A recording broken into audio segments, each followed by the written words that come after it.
ماذا تعرف عن شبيحة بني أمية قديما وحديثا؟ هم صراحة لا دين ولا أنبياء ولا صحابة ولا أرباب. يعني ما تفكرون بني أمية يعني الدين، مشان ما يخدعوكم. هم شبيحة. قتلوا الحسين وقتها يزيد بن معاوية الذي أخذ الحكم وراثة من أبو معاوية. معاوية عطى ابنه يزيد الحكم. طيب معاوية بني أمية رضيانين. طيب ليش زعلانين لما حافظ أسد يعطي بشار الحكم؟ أنا هنا بعيد عن العاطفة، أحلل فقط وأعطيكم الحقائق. الحسين جد الرسول صلى الله عليه وسلم، أم فاطمة الزهراء. مين بدك بعد؟ أبو علي بن أبي طالب ابن عم الرسول عليه الصلاة والسلام، هو أقرب للمسلمين الشيعة والسنة ولكل الأديان من بني أمية. بني أمية تشبيح، بني أمية بلطجة، زعرنة. طبعا بني أمية مش دين. بني أمية حاكم دكتاتوري مثله مثل أي حزب عادي دكتاتوري، تنتقده وتسبه، ما له علاقة بالدين أساسا. الدين والنبي والصحابة وعفوا يعني الحسين وكلهم يعني لا يعترفون بهؤلاء. هؤلاء من هم؟ عبارة عن شبيحة. هم أنبياء شيء؟ لا. صحابة؟ لا. أرباب كذا؟ لا. تشبيح بس، زعران، بلطجة جد. يعني أقرب للسنة والشيعة كذا هم الحسين، مظلومية الحسين. يجون بعدين يقول لك يزيد ما قتل الحسين، اللي قتلوه جنوده. أيضا بشار الأسد ما قتل السوريين، اللي قتلوه جنوده ولا لا؟ دائما ما يعرفون العدل، وناس جدا جدا يتميزون بميزة اسمها السطحية والغباء. غباء منقطع النظير عن بني أمية. وخوض على سطحيات. لما يعلقون بسطحية، تصرفاتهم سطحية، ما عندهم لا عمق بالأفكار ولا شيء. منذ الأزل هم عبارة عن شبيحة وزعران وبلطجية، ولا يمتون للدين بصلة على الإطلاق. ليش؟ ما له علاقة بني أمية، ما لهم علاقة بالدين ولا لهم علاقة بالأخلاق. مجرد مؤامرين متآمرين منذ الأزل. اليوم مثلا الجولاني وأحمد الشرع ولا هذا الشيباني ترى مدرس لغة إنجليزية، خريج أدب، معه لغة إنجليزية من جامعة دمشق، يقول لك ب 2009. هذا الشيباني أسعد الشيباني مدري شو اسمه من الحسكة، هذا كان عراب الصفقات بين الجولاني وكل شذاذ الآفاق، من CIA للموساد لكل مخابرات العالم. فاللي صار بسوريا هو استلام وتسليم. استلموها شبيحة بني أمية. واليوم الجولاني حط ولد عمه ماهر الشرع، أحمد الشرع، فلان القرع على الجمارك، على المطارات. مسك الدولة مضبوط الشرع، حتى لو لم يصبح رئيس كل اللي حطهم من خلاله ثقة. يعني ماسك سوريا. يعني يا محلى حكم الأسد راح واستلمتوا أنتوا البلد، الجولاني لا، راح يظل ماسكها على طول، لأن كل اللي في المواقع الحساسة تابعين له وأخوته وقرايبه. اليوم الدولة إدلبية، بني أمية إدلبية، اليوم دمشق إدلبية. كنا بالقرداحة صرنا بالأدالبة اليوم، مع احترامي للأخوة الأدالبة، أنا هنا تحليل ترى، فهمت علي؟ فحتى أخوه اسمه ماهر ومجد نفس بشار وحافظ أسد، زين، وعينهم كذا نفس الشيء. واحد يستلم اللواء 44 وهذاك يستلم الفرقة الرابعة، مدري اللواء 144 مدري اللواء 400 وهذا ماسك الجمارك، نفس الحكاية للأمان. لكن النظام كان شبه علماني، شبه وليس علماني.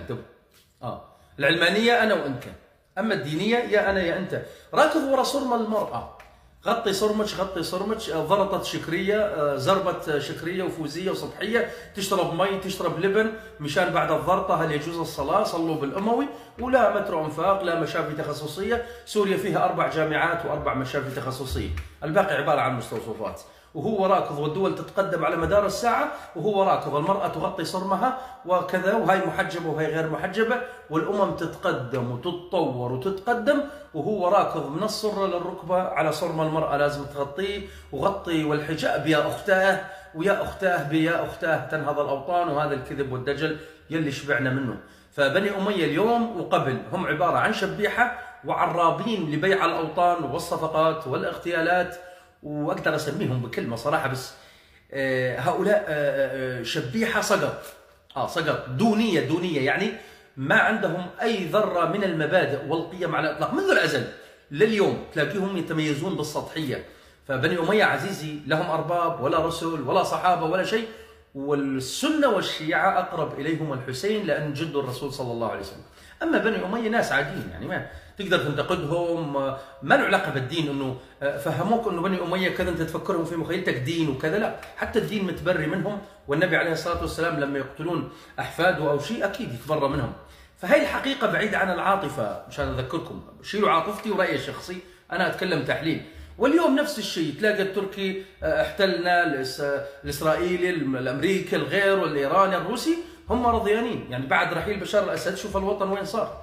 يعني البلد من الجنوب ومن الشمال من عند تركيا ومن الجنوب من عند إسرائيل، راح البلد اليوم والبلد مدمر وكذا، وهو ناطر صرم المرأة يجب أن يغطى، ويريد وراكض على الأقليات شايل سيفه، واستبدلنا الدكتور بحامل الساطور.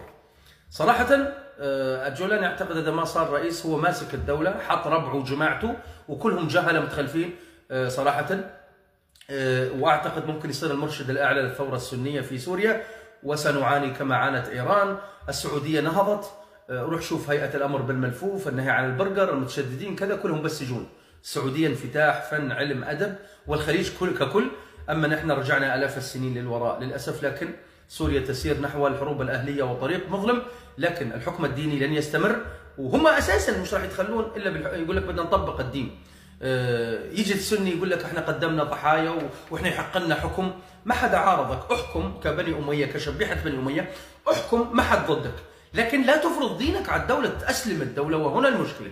الأديان الأخرى ما تقول لك لا تحكم، احكم أنت تقول لي ثورة احكم، مع أنه ما في ثورة، هي عبارة عن استلام وتسليم. يعني راح الدكتاتور، اجى التركي يركبك بموجب اتفاقيات، والامريكي وغيره، وانت ناطر تزكيه من الامريكي مشان يقول عنك كويس. وقديما تتذكرون كان نفسهم بني اميه، شبيحه بني اميه، يقولون قديما، يقولون سوريا لم تتطور لأن الرئيس مدعوم من الغرب، والغرب طيلة 100 سنة 200 سنة الماضية على لسانهم الغرب يعين علينا رؤساء. طيب هيا تبعكم الضرطاني مدري أحمد القرع، هيا ناطر من أمريكا موافقة أنه قولوا عني إني كويس، هو هذا هي لله، مو على اساس انت ابو هي لله، هو ما رميت اذ رميت.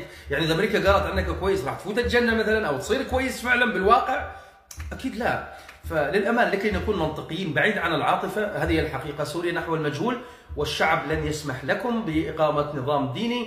وإذا حاولتم أن تصرون على نظام ديني، صراحة الحياة ستصبح في سوريا جحيم، وبالتالي الأقليات سيعانون. أنت لما تقول لي قديما كنا عايشين المسيحي والدرزي والعلوي جنب بعض، عايشين بفضل بركات النظام الشبه علماني أو الدكتاتوري في عهد القذافي، صدام حسين، وفي عهد علي عبد الله صالح وعمر البشير وحتى الحريري، كان في علمانية شبه علماني، شبه علمانية تحفظ الأقليات، مو بفضل الدين. هنا الدين هو اللي استلم. لذلك الأقليات مهددة الآن جدا وجدا في سوريا ولبنان وحتى الأردن. صراحة برج حمود قريب صار، التركي محتل سوريا، وبرج حمود في لبنان قريب، ممكن على الأرمن يروحون. ليش؟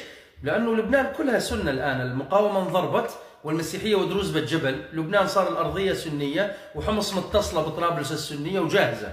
فبرج حمود اليوم يعاني أيضا، في خطر كبير أيضا. والأقليات في سوريا وفي الأردن أيضا. صراحة أنا أقول سوريا نحو حروب أهلية، والخطر قائم داخليا وخارجيا. عندك الطائفة الدرزية، العلوية، القومية الكردية، كله يتحضر الآن، ما هو رضيان، وفي ظل سطوة الحكم الديني الإخواني.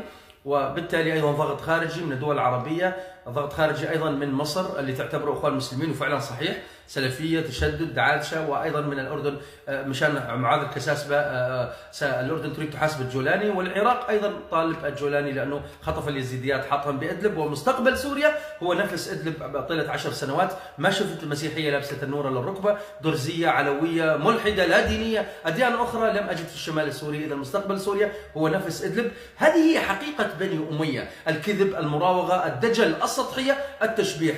أما الدين والحسين، كنا أقرب للحسين، كلكم أقرب للحسين عليه السلام، جده الرسول صلى الله عليه وسلم، وابنته فاطمة الزهراء، وأمه عفوا، وأبوه علي بن أبي طالب أقرب من بني أمية الشبيحة. هم شبيحة منذ الأزل، يعني ما لهم علاقة بالدين، حتى النبي والدين والكذا كله منهم براء تماما. نعم، فما تفكرون بني أمية دين، بني أمية أشخاص عاديين لكنهم سيئين فقط. توقعت